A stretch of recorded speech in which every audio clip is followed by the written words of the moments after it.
मोदी जी ने लगभग सब कुछ आस्ते आस्ते अपने बड़े बड़े खरबपति मित्रों को दे दिया है। यहाँ के खदान, देश के बंदरगाह, देश के हवाई अड्डे, सारी सड़कें, बिजली, पावर, ये सारी चीजें अब अपने बड़े बड़े खरबपति मित्रों को सौंप दी। देखिए, यहाँ चिरमिरी में सबसे पुराना जो कोयला का खदान है यही है कि नहीं? 100 वर्ष पहले ये बनाया गया।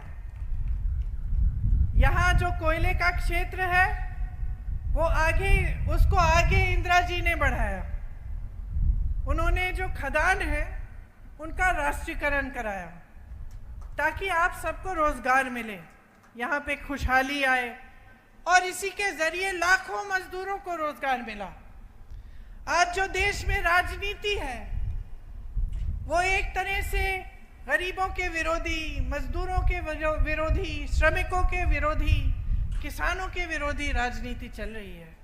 आपको बातें तो बहुत बड़ी बड़ी बताई जाती हैं, खास तौर से जब भाजपा के बड़े बड़े नेता आपके सामने आते हैं, आपको बताते हैं कि देश में बहुत खुशहाली है, अर्थव्यवस्था बहुत मजबूत हो रही है, हम तेजी से आगे बढ़ रहे हैं, बहुत चीज़ें गिनाते हैं कि बड़े बड़े इवेंट किए हैं, बड़े बड़े विदेश के प्रधानमंत्री और राष्ट्रपति हमारे देश में आए हैं।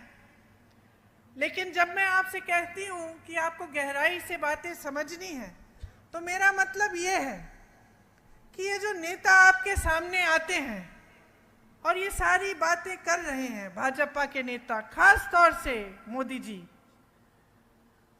तो आपको गहराई से पूछना पड़ेगा अपने आप से कि भाई ये आपकी बात क्यों नहीं कर रहे हैं? आपकी समस्याएं बहुत बड़ी हैं आज के दिन, है कि नहीं? मेरे भाई यहाँ खड़े हैं, है ना? आपकी बड़ी बड़ी समस्याएं हैं, लेकिन उनकी बात इन मंचों पे नहीं हो रही है। इन मंचों पे जो बात होती है वो बड़े बड़े इवेंट की बात होती है। कोई G20 बोलता है, कोई पाकिस्तान की बात करता है, कोई चीन की बात करता है। आपके जीवन में जिन संघर्षों से आप गुजर रहे हैं उनकी बात नहीं होती। आज यहाँ आप ही के इलाके में हालात क्या है?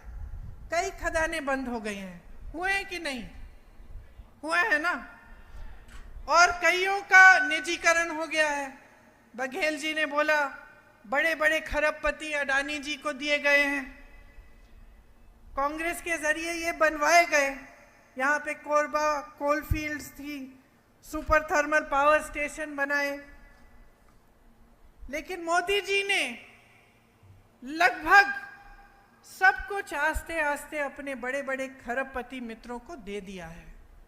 यहाँ के खदान, देश के बंदरगाह, देश के हवाई अड्डे, सारी सड़कें, बिजली, पावर, ये सारी चीज़ें अब अपने बड़े बड़े खरबपति मित्रों को सौंप दी हैं। ये सब चीज़ें, बहनों और भाइयों, ये सब संपत्ति किसकी है? ये संपत्ति मोदी जी की नहीं है, ये संपत्ति किसी नेता की नहीं है, ये देश की संपत्ति है। देश की संपत्ति आप अपने आंखों के सामने आपने देखा। जब देश की संपत्ति थी तो रोजगार मिलते थे इन खदानों में, और सुरक्षा भी मिलती थी रोजगार की। आज सरकारी नहीं रहे तो बड़े बड़े सेठ तय करेंगे कि आपका वेतन क्या है, बड़े बड़े सेठ तय करेंगे कि इसको बंद करना है, चलाना है, बड़े बड़े सेठ सारे निर्णय लेंगे। तो जो आपको पहले एक रोजगार की सुरक्षा मिलती थी वो नहीं रही।